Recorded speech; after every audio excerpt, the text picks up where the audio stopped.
I know we both watched A&E's most recent biography, the biography of Mick Foley.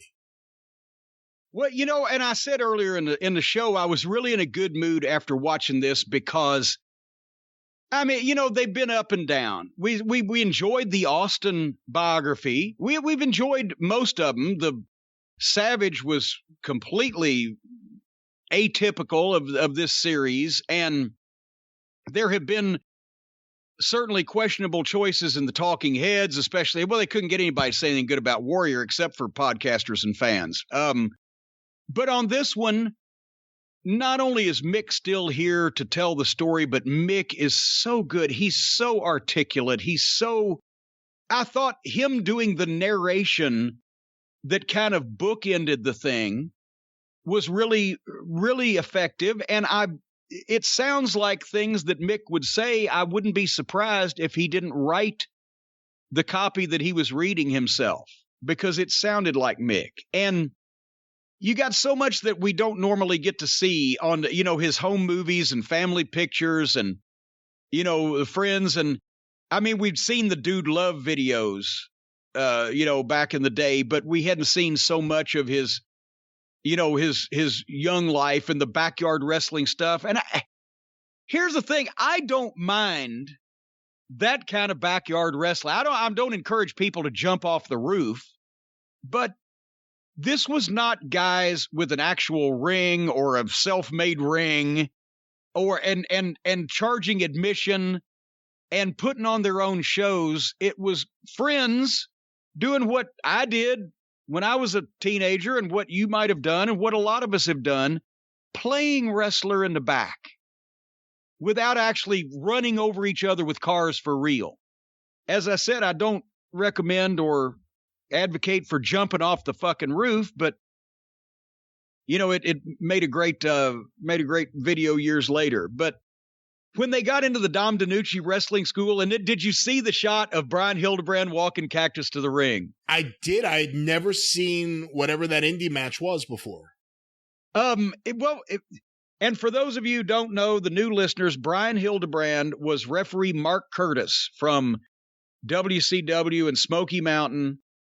And he was also the Ninja Turtle, for those of you so inclined to pay attention to that.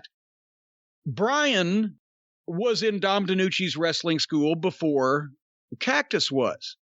Brian was already managing as Dr. Mark Curtis on a lot of the independents in West Virginia and Pennsylvania and that part of the country around. He goes, Brian was from Pittsburgh, so Cactus was driving over there because that's where DiNucci's school was. And I know he got on WCW television as a referee, but he never got to be a manager in a big promotion. And that's what he wanted to do, Brian Hildebrand. And I was so happy to see, even if it was a 30-year-old clip, and Brian would have been tickled about it, to see him on national TV as a manager. That I got a tickle out of that. And as a matter of fact, Brian, I'd known Brian since 1979 in Memphis. That's where we met at the WFIA convention.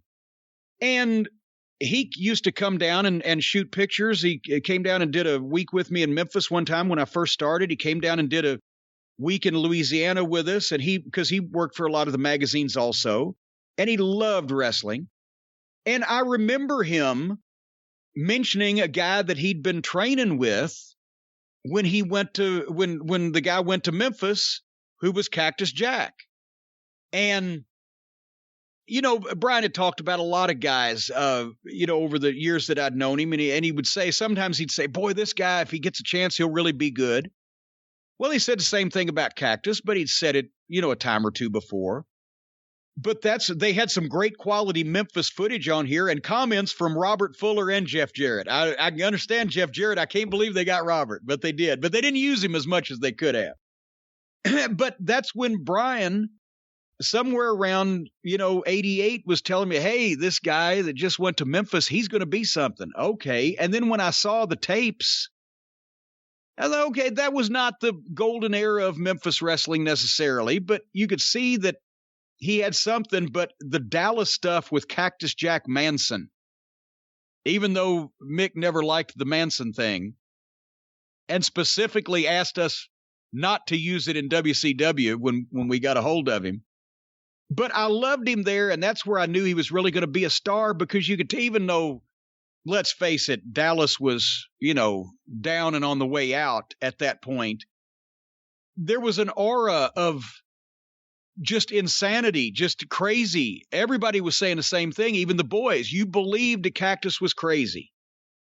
And that's when I first saw that I said, this guy's going to be something. And, of course, then he went to Continental, and, we were keeping half an eye on him there, but he wasn't there long, and they closed up, and that's when he rode over to WCW, and Kevin and I started pitching for him. But they had... Help me out with this. Did Cactus work with Terry Gordy in World Class, or was that a global tape from the Sportatorium that they popped in there? I'm fairly certain it was a global tape. It was during the tournament, I think, for the title. Okay. 91. That's exactly when it was then, because I was like, wait a minute. I was there that night, but I was never in global or in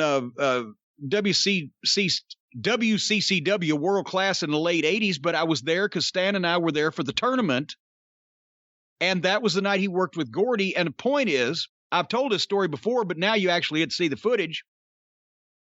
I was standing up the hill in the back of the Sportatorium watching the matches, and you couldn't do that in the old days because there was too many people and heels couldn't come out. We'd have gotten a fucking issue, but it was not as well attended in this case, and nobody had any heat. So I'm standing up there at the top of the hill across from the concession stand, and you go down that hill, the ramp, into the Sportatorium, and down is the ring. So it's 100 feet, whatever.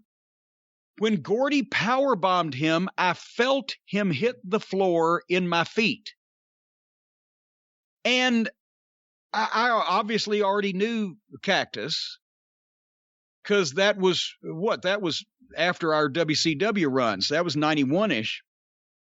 So when he comes back, he's limping and selling and everything, and I was used to that. But I'm like, Cactus, are you all right? And he hocks up a loogie and spits it on the floor, and it's half blood from that power bomb on the floor. And I said, Cactus, are you sure you're all right? That don't look good.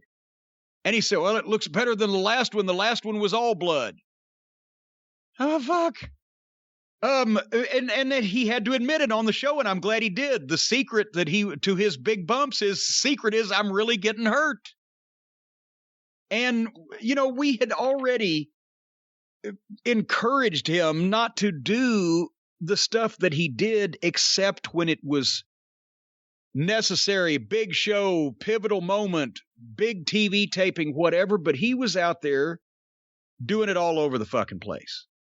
And they showed the 1989 WCW clip where Kevin had him reading those fucking books, and I actually got the 4 words in the book title, whatever it was. That was my commentary.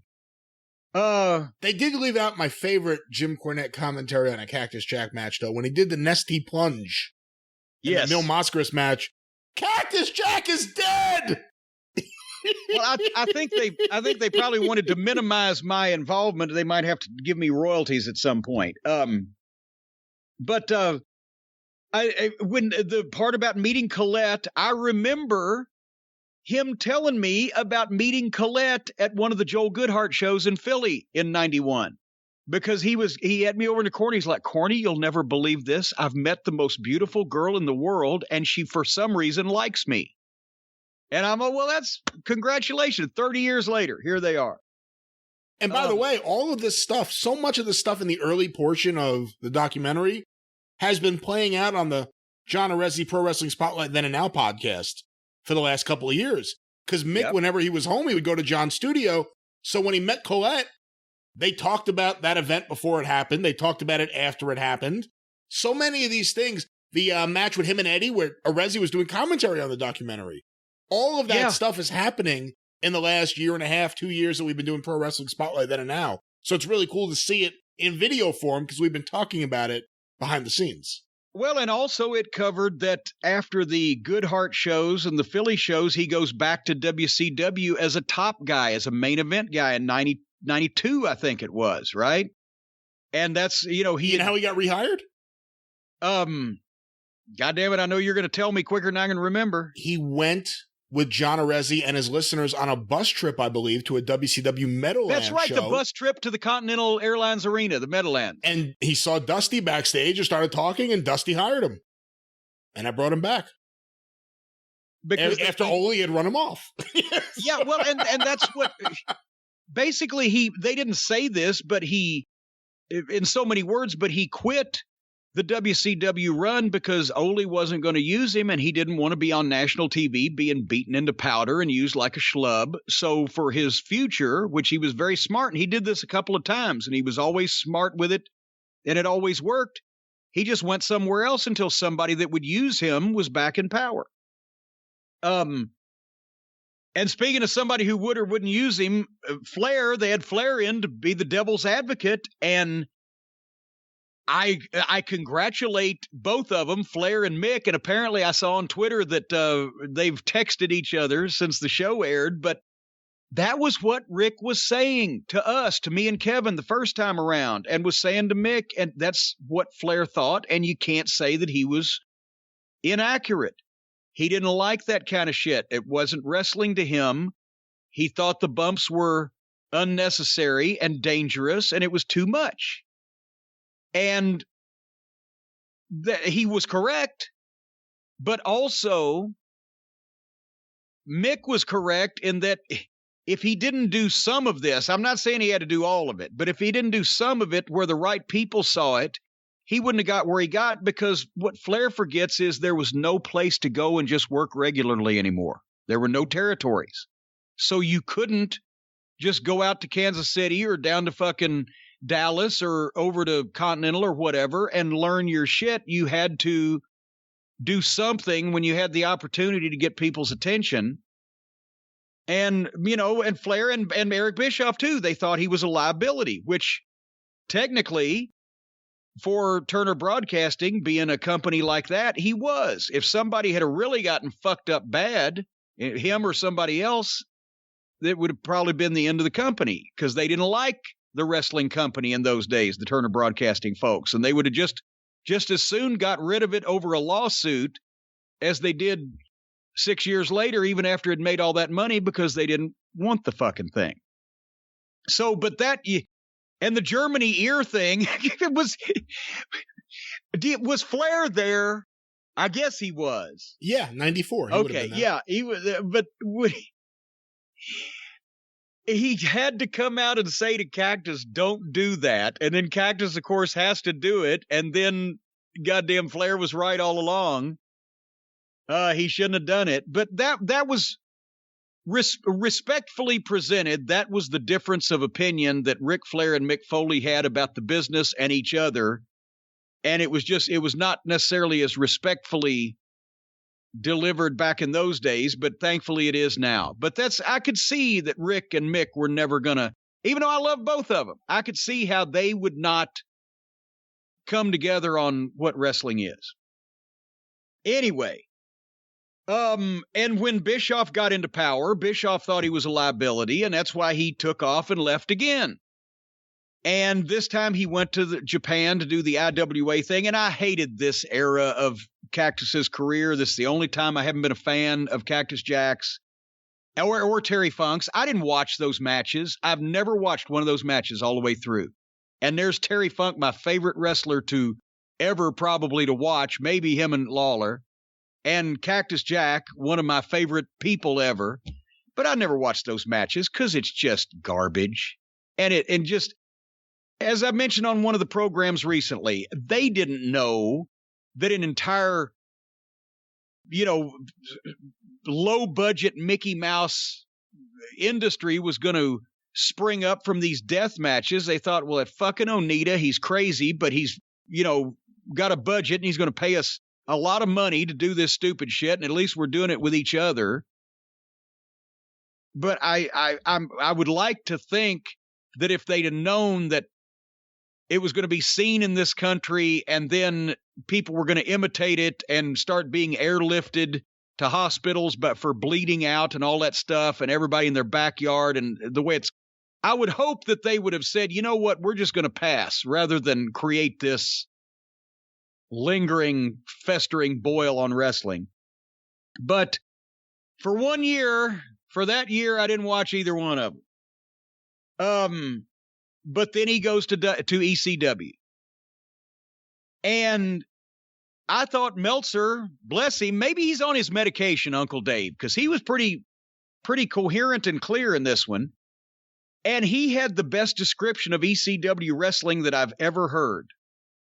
A guy mad at the world watching TV on Saturday night at 2 a.m, drunk, would think this is the greatest thing in the world. That pretty much sums up ECW wrestling, doesn't it? It certainly is a large portion of what we assume some of that audience may have been, yeah. Anyway. By the way, I was staying up till 2 a.m. watching it. I wasn't drunk. But you weren't drunk. I was a kid. But that was when it was on. It was on MSG Network in the middle of the night. And the Kane Dewey promo, which really was fucking fantastic. And I liked the way this... I remember at the time thinking what they're doing is genius, because Cactus became the biggest heel in ECW by not being violent and not taking big bumps and not doing high-risk shit, because that's what those fans wanted to see. That's all they wanted to see. He wouldn't give it to them, so he became a heel. But at the same time, per Bruce Pritchard's point, sooner or later, even a blind squirrel will find a nut. Bruce had a point. He got better at his promos. Cactus did. Because remember, in 1996, 5 and 6, he'd only been a main event guy in a big company for WCW for what, a 1-year run and maybe another little brief one. And otherwise, he'd worked either in Japan or for the territories. He'd gotten lots of experience, but he wasn't a main event, big name star in wrestling, and he didn't have a lot of experience speaking as a top guy. So this is where he got even better at promos. And so he was ready, but he wasn't old hat. He hadn't been seen and basically just been beat to death on television or be old hat or, played out. And the clips, where Vince, said, and that's what he thought. He thought, well, this guy, because he's done deathmatch shit, is a deathmatch guy. He didn't know there was more to Cactus. And if there's ever any doubt as to whether he would hire some clown like this the drug-addicted bank robber or the bank-addicted drug robber, some people still think I'm saying bank-addicted drug robber by accident. He wouldn't hire any of those people. He would barely hire Mick Foley because he looked physically like shit and he thought he was a deathmatch guy.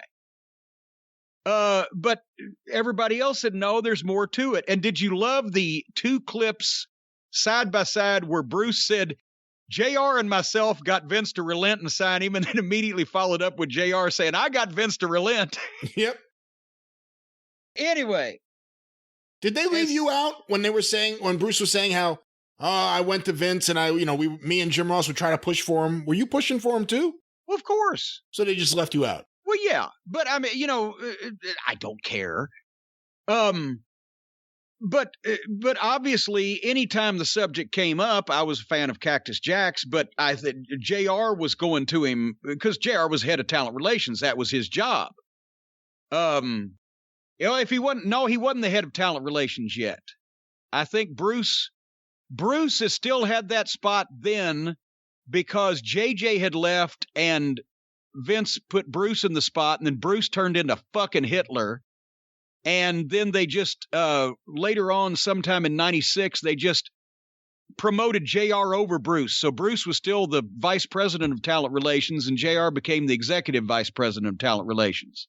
Hey, point is, I just started on the creative team up there. As soon as I hear his name being bandied about, I'm saying yes, yes, yes. But then that's when I heard and saw the Mason the Mutilator that we've got. At least they didn't go into that too deeply on this show. They wanted him to be Mason the Mutilator with the goddamn goofy gimmick and the whole 9 yards.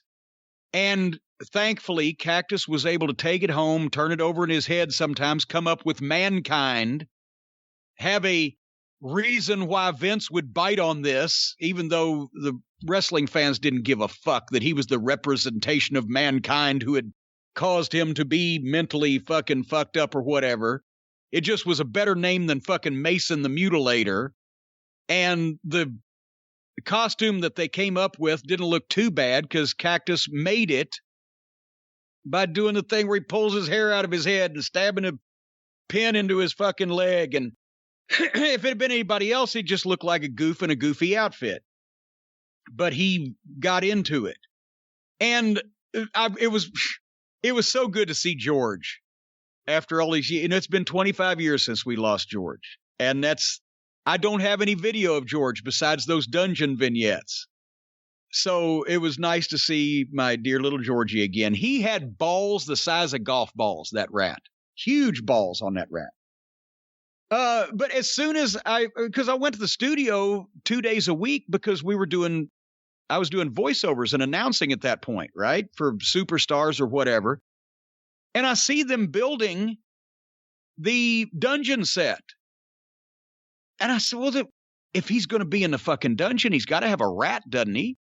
So I asked, I said, you want me to bring George? And yeah, bring George. So I brought him and Cactus is like, what the fuck? I said, no, he's fine. I even showed him I'd hold George up and let him kiss my cheek and everything. So they used George for the vignettes and it made it look even spookier. And I knew it would work because when my girlfriend and I at the time would take George on a road trip, one time we got stopped at a red light in downtown Philly and about 15 teenagers running around, circling around the car with, didn't look like good intent. I just held that big old black rat up with those giant balls and that tail about 1.5 feet long, and they fucking scattered. But anyway, you know, that's the thing. Cactus very quickly started turning this into something that he could do rather than the screwy shit that Vince and the creative services department had come up with. And the mandible claw we've talked about, all these stories are in Cactus's books. I don't know which story's in which book, but they're all in there. So do your own research. But the reason I pitched the mandible claw to him for a finish is not only because when he got there, he'd been doing the double arm DDT, that old Cactus Jack double arm DDT, which, I think Jake was there at the same time with the DDT. And also it wasn't necessarily the most impressive thing ever. And they asked him to come up with a finish, but everybody in the WWF at that point was so big. And Cactus wasn't any junior heavyweight, but it wasn't like he was a goddamn 500-pound bench presser. And he's like, what can I do to anybody on this roster without having to pick them up or whatever? I pitched the mandible claw not because Cactus was a doctor of osteopathic medicine like Dr. Sam Shepard, but because he was a fucking weirdo that looked like he would do something like that. So the mandible claw served as something he could do to anybody, regardless of what size they were. And it was something that was gross and, evil and violent and all that stuff. It felt like Mankind would do something like that. And then later on, he did Sacco. I never understood Sacco, but God bless America. And like Undertaker said, everybody said that people at the studio fell in love with him. So anytime you're going to do a shoot with Mick Foley, you're happy. And they went over and above, doing stuff for him because he was so polite and professional. And Heyman is great on these, as we mentioned before. But he made a great point. You want to get to the point where instead of the booker telling you who you're wrestling or how much time you've got, you want the booker to say, who do you want to work with or how much time do you want for this promo? That's when you know you've made it, and that's what started happening. The sit down with Jim Ross, Vince McMahon, this is no bullshit. He loved it. As soon as he saw it, that's what sold him on Cactus. That sit down with JR, that was not written. They had some shit for him and they disregarded it and just did what they thought they should do. And that really got Cactus over in Vince's mind. And then that also, it seemed like that was the Dude Love transformation on the biography program here. It took a longer than that. There was a lot more stuff in the middle, but after we first heard of Dude Love before we saw him. But have I ever told you about Vince describing Dude Love's walk on that shot that time where we just saw his feet coming in? We didn't know who it was. I don't know. Oh my God. Vince could visualize this. And so this is the thing. Vince wouldn't book or write a whole thing one foot in front of another. What he'd do is he'd come up with moments that he saw and he'd describe them, and then you filled in the shit in the middle. And you'll remember that when Dude Love first debuted, I can't remember what the fucking falderall was, that Cactus Jack was not there, whatever the fuck, but the Dude Love's debut on television, the first thing you saw going to a break before the next segment when he would come out, or the last thing you saw before going to a break, was just these boots walking. And there was a fucking musical track, kind of a groovy 70s porno film type musical track behind it, right? And you saw the boots walking. Who can that be? Vince loved that idea. He said, you see the boots. You see a close-up of the boots, and they're walking. And you hear the click track. That's what the click track of the drum thing that comes from one of these automatic drum kits in the background. And Vince starts snapping his hands and moving his shoulders, and he's doing the Dude Love walk with the feet in his living room or his dining room by the table, right? And me and Bruce are watching it. And he was into it from then on, right? Cactus was over with him, but it took that long. But I'll never forget the click track, and he's snapping his fingers and he's moving his shoulders, but he's showing the walk with the feet. And he personally produced that. Vince McMahon dropped everything that night to personally produce video of Dude Love's feet. Did you know that Colette was indeed a Dude Love girl one night at one TV taping? I did know that, yes. Well, you don't know everything, but apparently you knew that. Did you see the Cactus Jack's debut in Madison Square Garden on September 22, 1997? Got a huge pop, despite naysayers like Kevin Dunn saying that nobody would know who Cactus Jack was in Madison Square Garden. I haven't said these words in a while, so fuck Kevin Dunn. But yeah, I loved it every time that the people did the exact opposite thing of whatever Kevin Dunn thought they were going to do. Have you seen recently? Most of the time. Have you seen recently? I feel like it's happened a bunch lately. Someone keeps sending, or multiple people keep sending, this picture around of Brock Lesnar. Brock Lesnar with a gopher. Brock Lesnar and his good buddy Kevin Dunn. I keep getting that. People keep sending it. It's because a Minnesota Gopher is the fucking mascot of Minnesota, right? That's like a 20-year-old picture of Brock, but it does look like Kevin Dunn.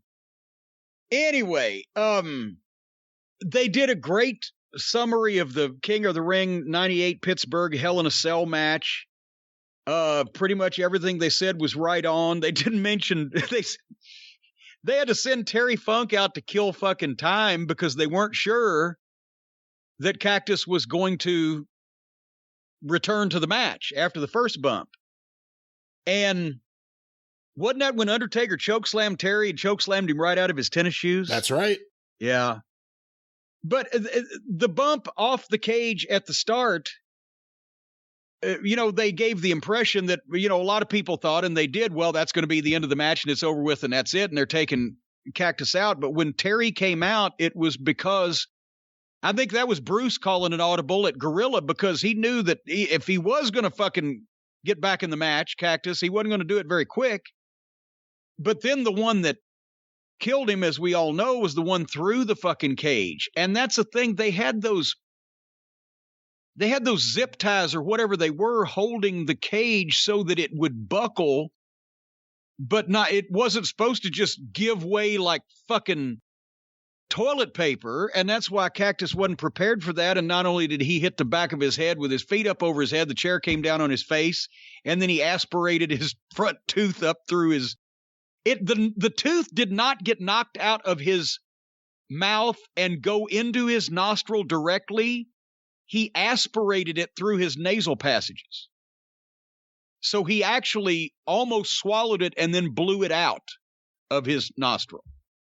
Just for those of you who are still keeping track. And then Undertaker said, but he still had to get to his thumbtacks. And that was the part about this match that I fucking hated and didn't know he was going to do beforehand and would have tried to talk him out of it. Because thumbtacks, even though this was probably the first time anybody on regular television or pay-per-view had seen thumbtacks in a wrestling match, it's not any less stupid then than it is now. And it would have been certainly much better to leave the thumbtacks out of this thing that added nothing.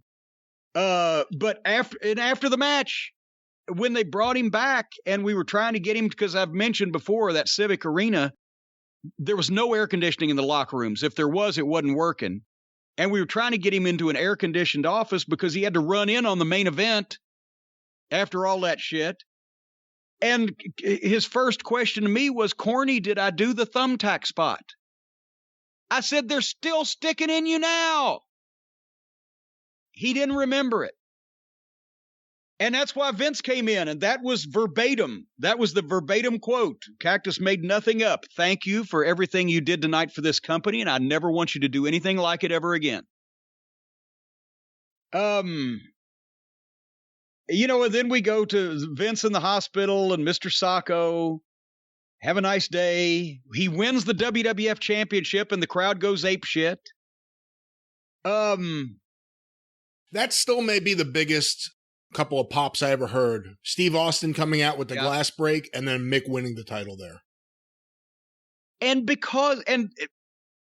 some people will say, well, Cornette, you're violating your own rule here. Another guy came out and just put Mick on top of the guy, and that's how he won the title. Well, that was how it was meant to be.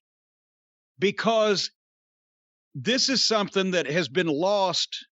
Another thing that's been lost in wrestling, people forget the fans genuinely liked Mick Foley as a person by that point in time. Regardless of what his gimmick was, they liked him as a person, and he didn't have to be a badass, and he didn't have to be a tough guy, because they liked whatever he did, and they liked him personally. A lot of these guys today may have fans, but there's not that strong attachment that we like this guy personally in big numbers, millions of people. He just had that effect on people. And that was a way that with the storyline and the way they were going, the angles they were doing, it worked. It worked even though it wasn't a traditional win. And also at the time, the company knew that Cactus's physical condition was not the best, and he probably wasn't going to be wrestling too much longer. I was surprised, and then I guess I wasn't afterwards, but were you surprised that they wouldn't show the video of the chair shots with The Rock? At first I was, but quickly I thought about it and I said, I understand why they're not doing this, why they're not showing that footage. A&E.